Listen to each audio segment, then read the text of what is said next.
Bienvenidos a un nuevo programa. Hoy vamos a conocer más historias bonaerenses.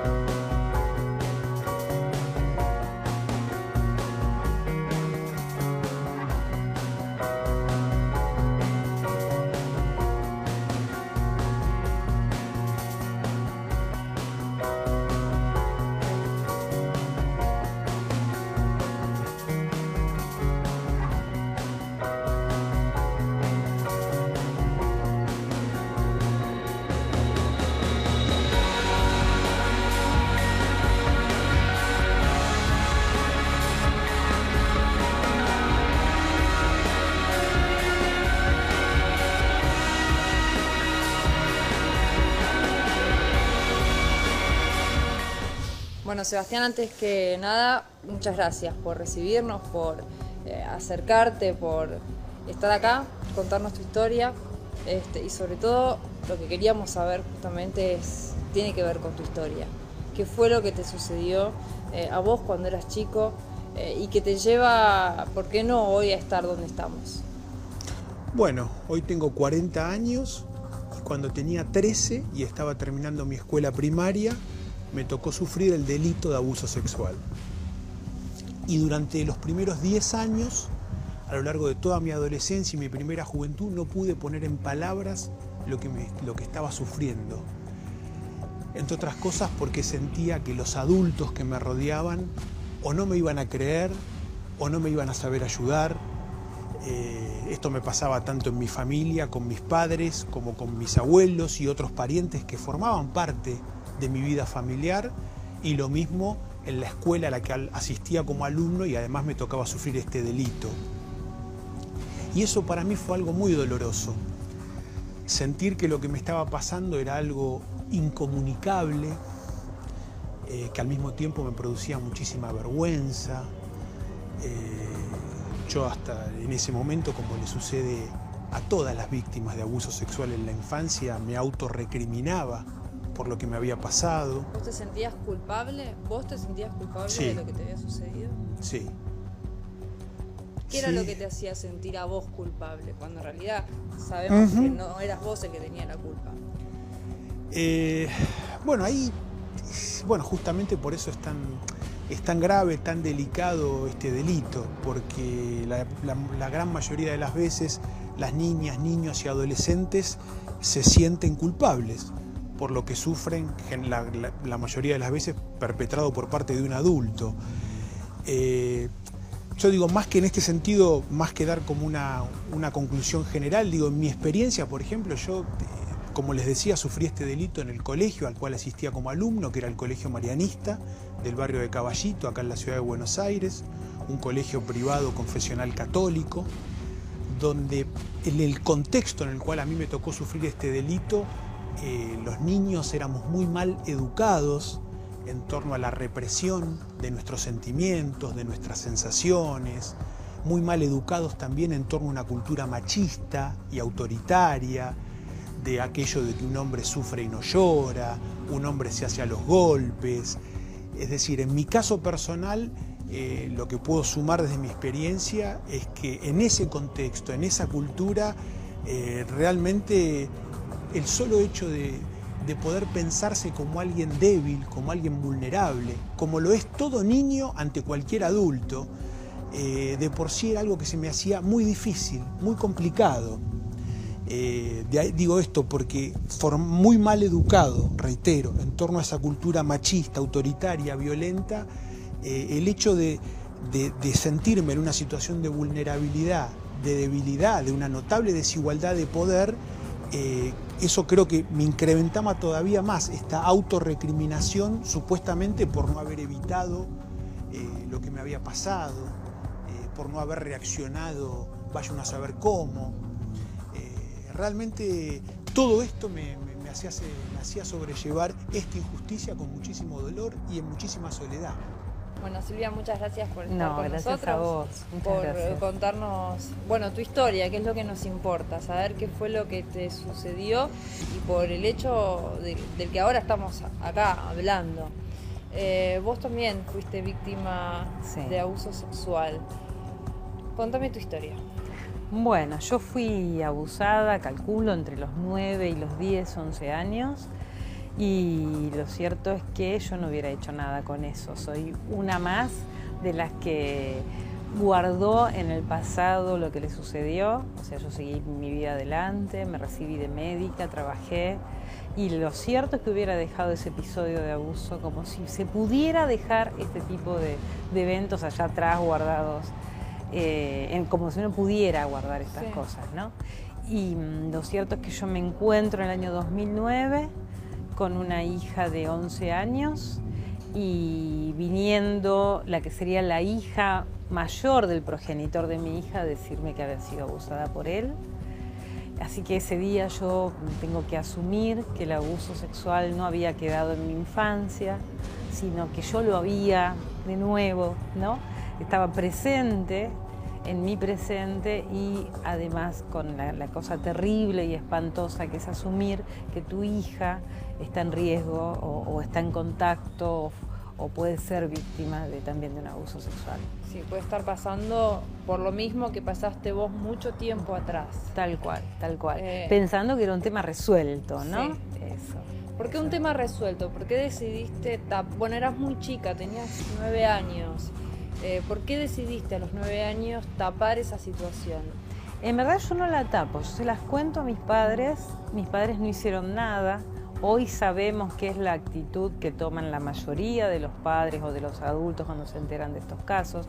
No hacer nada significa no darle la importancia que el tema tiene para el niño que lo sufrió. Entonces en mi casa no se volvió a hablar del tema, no se habló más del tema del abuso, jamás se me preguntó si a mí qué me pasaba en mi vida a partir de eso, fue un tema borrado. Eso para la víctima es no hacer nada. Y de hecho, cuando uno se encuentra con esa realidad, yo lo que hice cuando fui creciendo es decir, bueno, me tengo que arreglar sola, nadie me va a cuidar, no vuelvo a ser vulnerable. Y yo lo que trabajé muchísimo es esto, el tema de la vulnerabilidad. O sea, como mujer, como la niña que fui, como mujer que después fui siendo, lo que elegí fue ser independiente económicamente, o sea, tener como en otros ámbitos y la certeza de que no iba a volver a ser vulnerable.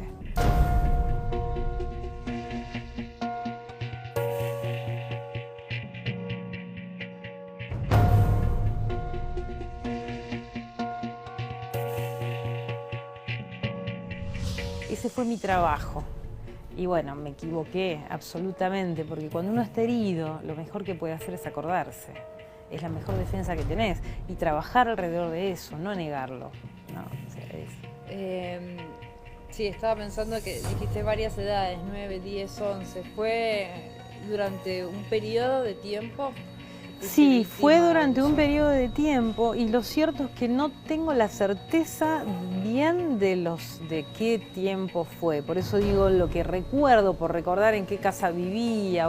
Recuerdo que tiene que haber sido aproximadamente en esas edades. En esas edades. Nos pasa mucho, perdón, a los sobrevivientes que no recordamos muchos, específicamente los tiempos, o uno recuerda el hecho muchas veces, pero no recordás exactamente ni las edades, es algo que nos pasa. El cerebro se encarga automáticamente quizás de bloquearlo. Aparentemente sí, aparentemente sí. Y en base a eso también una estructura familiar, como vos decís, que también se encarga de silenciar esta situación. Seguro, totalmente.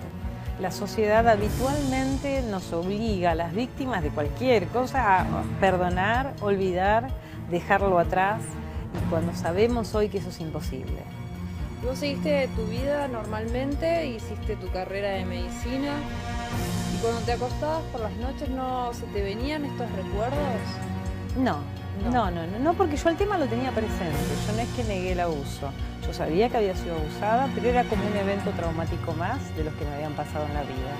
No lo tenía como algo particular, era como que yo te podía contar, a mí me pasó esto, lo que no tenía era como incorporar la sensación de profunda soledad que tuve como niña cuando me pasó esto. Eso es lo que yo negaba, ¿no? Lo contaba como una historia.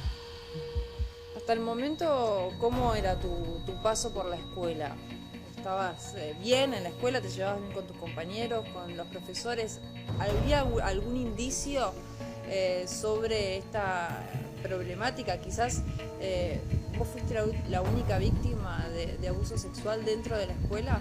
No, por cierto, las víctimas por parte del mismo agresor, este ahora ex hermano marianista Fernando Pisiocchi, que en el año 2012, más de 20 años después de ocurridos los delitos y tras una larga lucha personal, fue juzgado y condenado por la justicia a 12 años de cárcel por estos delitos, conceptualizándolos como corrupción de menores calificada, reiterada, y fue en ocasión de este juicio en el 2012 cuando pude hacer pública mi historia por primera vez, con el claro sentido de que mi historia personal le pudiera servir a los demás, de que tuviera una trascendencia colectiva, social, y parado desde el adulto que soy hoy en día, que lo hace con plena conciencia de que esto es luchar contra una injusticia que sufren los niños de ahora.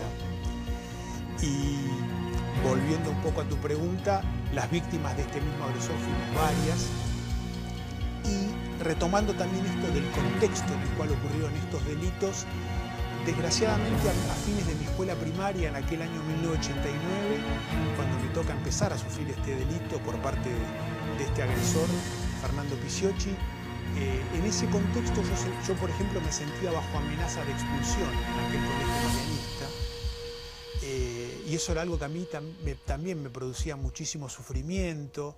Era algo que, entre otras cosas, yo también sentía que no podía compartir ni comunicar en mi casa, porque eso iba a ser recibido como una muy mala noticia. ¿Había una especie de temor por tu parte de que te echen del colegio? Sí, clarísimo. Que era el temor lo compartía con mis amigos más cercanos, o sea, con mi grupo de pertenencia dentro de aquel 7º grado A de ese colegio marianista. Y sí, y como te decía, yo sentía, por ejemplo, que mis viejos hasta podían llegar a reaccionar violentamente en contra mío si yo les contaba que me estaban por echar del colegio. Es decir, con mi grupo de pertenencia más cercano de aquel 7º grado, que todo esto que te estoy contando, más de 20 años después, lo pudimos reconstruir en un ámbito de un juicio oral y público, ¿no? Claro. Dándole a una serie de episodios supuestamente anecdóticos la dimensión de gravedad que tuvieron a la hora también de entender y de explicar por qué este delito pudo ocurrir, dónde ocurrió y con quién ocurrió. Sí. Y eso, ya te digo, en ese ámbito de aquel colegio a mí me hacía sentir en una situación de particular vulnerabilidad, de la cual quien terminó siendo mi abusador claramente se aprovechó y supo manipular desde la situación de poder en la que él se encontraba.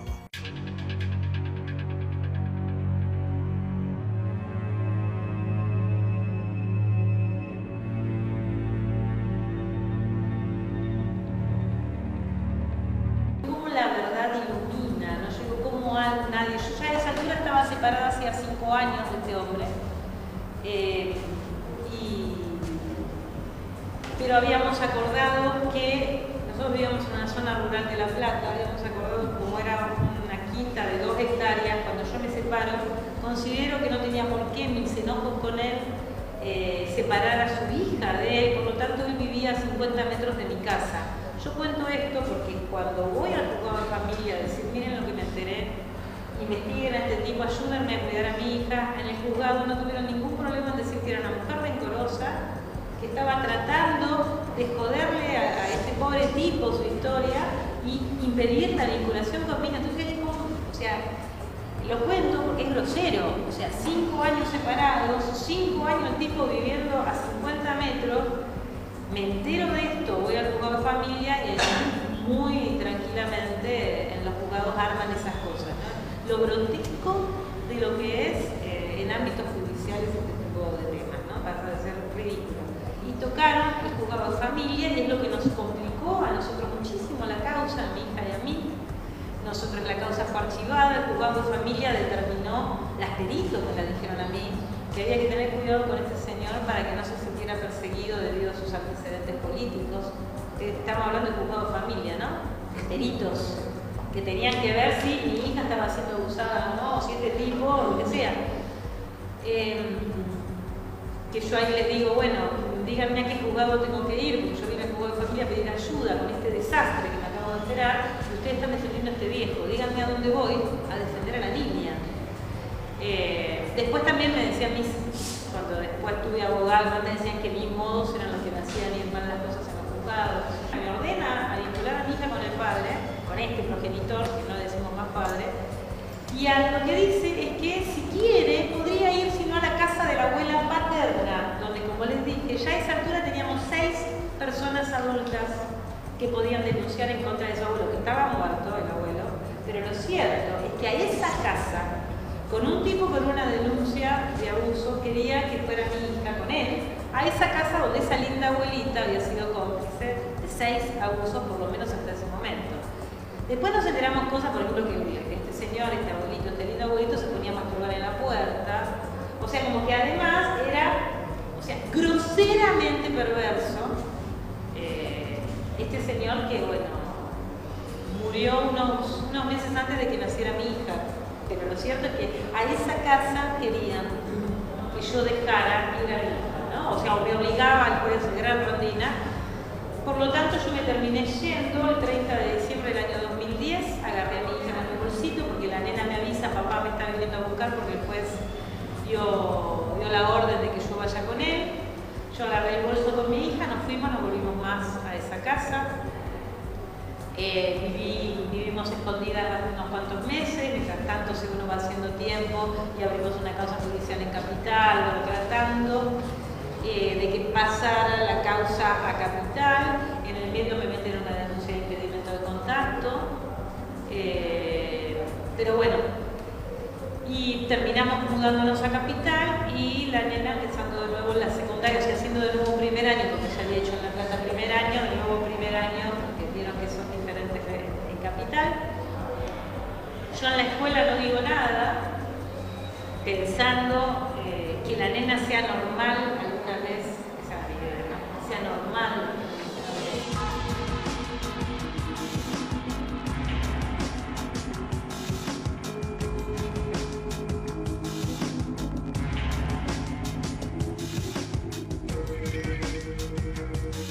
En nuestra lectura, en líneas generales, por la falta de voluntad política con los derechos de los niños, no solo de los distintos gobiernos y de fuerzas políticas partidarias en general, sino de los adultos.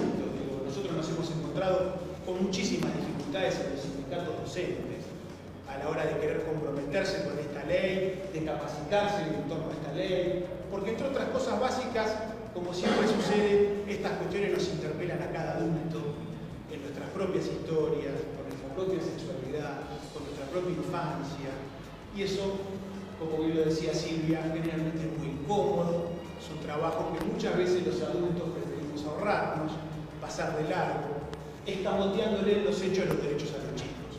Porque entre otras cosas, el lobby de la infancia debe ser el menos fuerte de toda nuestra sociedad, nos hace sentir muy poco. Y por eso, alegremente, una muy buena ley como la de educación sexual integral, la perspectiva de derechos, integrando, como su nombre lo dice, haciéndose cargo de la dimensión política, social, cultural que atraviesa la sexualidad, tratando de construir ámbitos y contextos donde los chicos se sientan habilitados.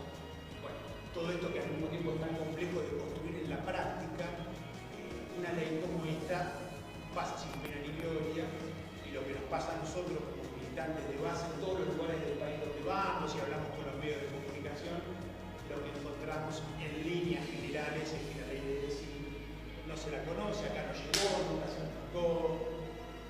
Y algo más de ese momento que a mí me marcó muchísimo, y que siempre lo cuento públicamente, es que yo en ese momento era un pibe, entre otras cosas por este tipo de ámbitos, muy futbolero. Aquí en colegio ser varón y no ser futbolero ya era ser raro o disidente. Yo era de los que, entre otras cosas, no quería sacar los pies del plato y era contra futbolero, también por tradición familiar. Y yo era un pibe muy hincha de San Lorenzo de Almagro, equipo que tiene como uno de sus máximos ídolos hasta el día de hoy a Héctor Bambino Veira, que en esos momentos a fines de los 80 abusó sexualmente de un niño, delito por el cual terminó cumpliendo condena, que después, a principios de los 90, y merced al sistema de ricos y famosos y su amistad con el entonces presidente Menem y la corte de los milagros de los 90, logró un cambio de carátula que le permitió salir antes de prisión, no porque se hubiera declarado inocente. Y en esos momentos, fines de los 80, yo iba a las canchas de fútbol con mis 13 13 años a la Tribuna Popular de San Lorenzo. Y en la Tribuna Popular de San Lorenzo se cantaban canciones reivindicando al Bambino Veira y burlándose de su víctima. Porque, entre otras cosas, además, el tratamiento periodístico que se le había dado al llamado caso Veira fue canallesco, trascendiendo desde el vamos la identidad del niño. Digo, tantas estas otras cosas, digo, cuando hablamos, por supuesto, de nuestra militancia por el niño como sujeto de derecho en todos los ámbitos, también en el mediático, bueno, la Ley de Servicios de Comunicación Audiovisual del 2009 tiene todo un capítulo con respecto a esto, pero la vulneración de los derechos de los niños es generalizada en todos los ámbitos. Y yo me acuerdo que yo veía ese espectáculo alrededor mío, miles de personas adultas cantando esas canciones. A mí me hacía sentir que si yo intentaba hacer algo con lo que me estaba pasando, esa sociedad adulta que me rodeaba, mi sensación era que me iba a eliminar, a destruir. No tenía dudas que no podía intentar hacer nada con lo que estaba sufriendo y con lo que me estaba pasando. Siempre me acuerdo que las tribunas contrarias a la de San Lorenzo cantaban: che bambino, vos me das a Sonia Pepe y yo te doy a mi sobrino. Sonia Pepe era la mujer de Veira, que era una modelo publicitaria.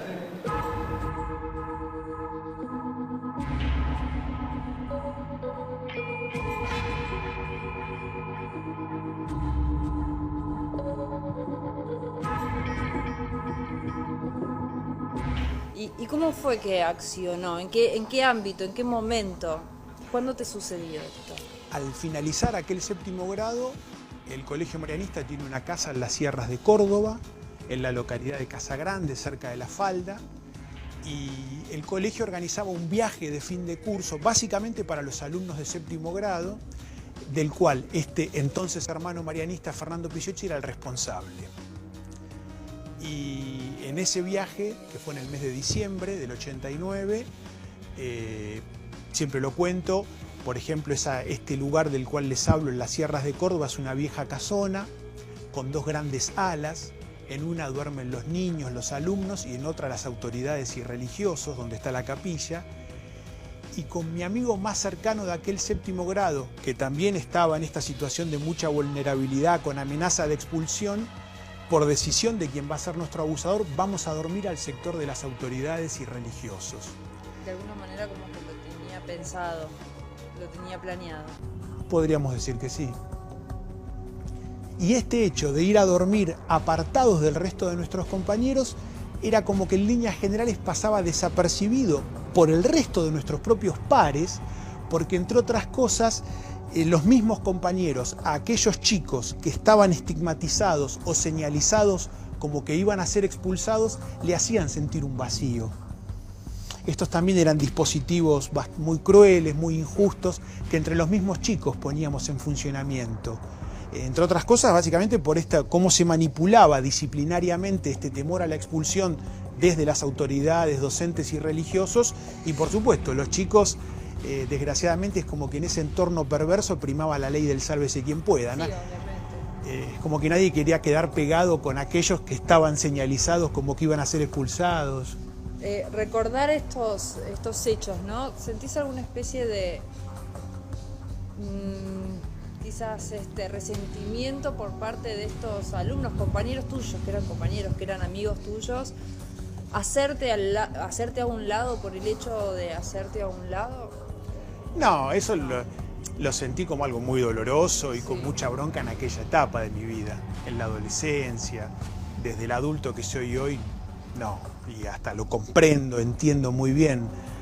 Por eso digo, desde este compromiso público, desde esta militancia que llevamos adelante con Adultos por los Derechos de la Infancia, todo el tiempo bregamos con nuestro testimonio por todos lados, por justamente, entre otras cosas básicas, por generar un cambio muy profundo como sociedad cultural, donde entre otras cosas los vínculos, los modos de relación entre adultos y niños y entre los mismos niños sean muy distintos, teniendo muy presente que siempre la responsabilidad es nuestra como adultos. Es decir, si entre los chicos el trato era ese, eso claramente estaba hablando de aquellos adultos, responsables nuestros por nuestra educación, por nuestra formación y por el tipo de cultura que ellos nos transmitían.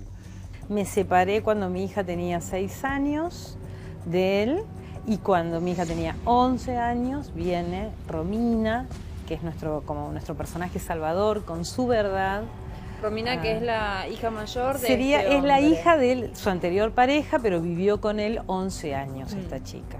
Y esta chica fue abusada, y ella es la que viene a contarme, y es la que con su verdad, en verdad, pudo operar todo lo que yo después tuve que hacer para proteger a mi hija. Por eso siempre yo insisto mucho en el poder de la verdad. Judicialmente, Romina hasta hoy no tiene justicia, porque cuando ella hace la denuncia, en ese momento no estaba la ley actual y el delito había prescripto. Pero lo cierto es que su verdad a nosotras nos cambió la vida. Y a mí particularmente como mamá, además me puso en el lugar de en verdad ponerme a proteger a mi hija. Me obligó a actuar. Si no existía esta verdad, o sea, me iba a ser muy difícil a mí poder operar para cuidarla. Ahora, de alguna manera, la vida te puso en el lugar de madre. En esta oportunidad te puso en el mismo lugar, pero en el lugar de madre. Sí. ¿Cómo fue tu reacción? No, es realmente horroroso. O sea, la sensación como mamá de asumir que vos te enamoraste, o vos dejaste entrar, o vos de alguna manera permitiste el ingreso de un tipo como de un abusador en la vida de tus hijos, es realmente una sensación espantosa. Y es tan espantosa que en verdad yo ahí me puse a buscar otras madres, pues eso es uno de los orígenes del grupo, para tratar de compartir esta experiencia, porque la experiencia realmente es devastadora y es muy difícil de contarle a otro o de narrar para pasar la emoción. Entonces a mí me parecía muy importante hablarlo con otras madres para decir, bueno, ¿cómo seguimos la vida ahora?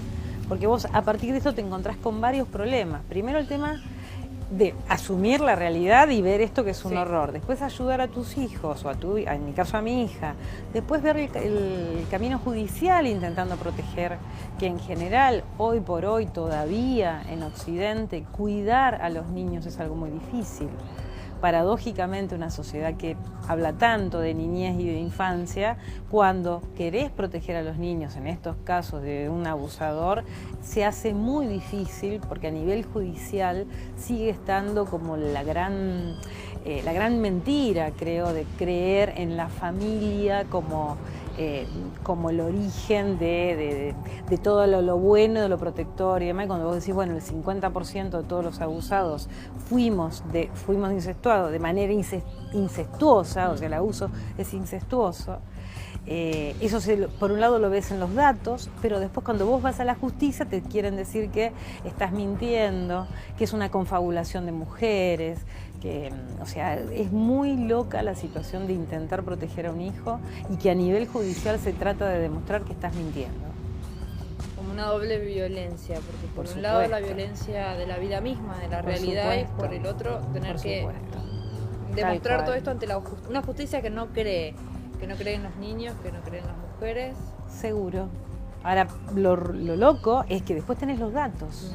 O sea, la misma sociedad además te da los datos, ¿no? Donde dicen que el 70% de todos los que fuimos abusados sexualmente fuimos abusados por personas de nuestro entorno. El 50% incestuoso significa que los abusados fuimos abusados por nuestros padres, abuelos, hermanos, tíos. Ahora, cuando después vos vas al ámbito de la justicia y decís, mirá, mi hijo me contó, o como en este caso, mirá, vino la hija mayor a decirme esto. Protejamos a los niños, dicen que estás armando algo en contra de un hombre. Eso es lo loco.